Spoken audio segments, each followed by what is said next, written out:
Armées régulières et membres de l'AFC M23 poursuivent leurs affrontements dans le Sud Kivu. Les combats se sont intensifiés dans le territoire de Shabunda, frontalier avec la province de Maniema. Les insurgés réalisent une percée. Ce regain de violence fragilise un peu plus le processus de paix en cours, à plus de 3000 km de là, à Doha. Mais du côté du pouvoir, l'arrêt rapide des combats reste en ligne de mire. Le plus important ici, c'est que les deux parties se parlent. Le Rwanda et la République démocratique du Congo se parlent. Sur le terrain, il faut dire qu'il y a violation régulière du cessez-le-feu, que ce soit à Bukavu, que ce soit du moins dans les territoires qui sont occupés par l'ennemi. Car la province du Sud Kivu est source de convoitises, en particulier le territoire de Shabunda et ses ressources minières. Le M23 pointe du doigt le pouvoir.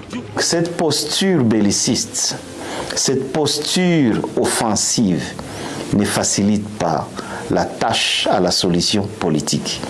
Et nous demandons pour nous, et c'est ça notre position, nous demandons à ce que la médiation s'active suffisamment pour que nous puissions rendre impossible la reprise des hostilités. Nous sommes en train de nous défendre contre les assauts de la partie gouvernementale et nous nous défendons avec retenue. Les belligérants s'accusent donc mutuellement de poursuivre les combats, alors même qu'un 6e round de négociations entre le gouvernement et la FCM23 aura lieu la semaine prochaine pour finaliser le mécanisme de cessez-le-feu. Ces tensions inquiètent au sein même de la société civile.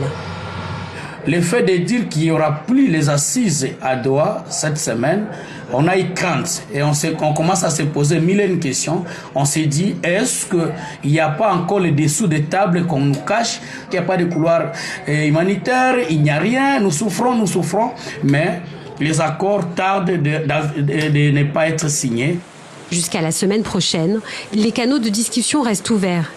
Il s'agit d'aller plus loin que la déclaration de principe signée par Kinshasa et le M23 le 19 juillet dernier.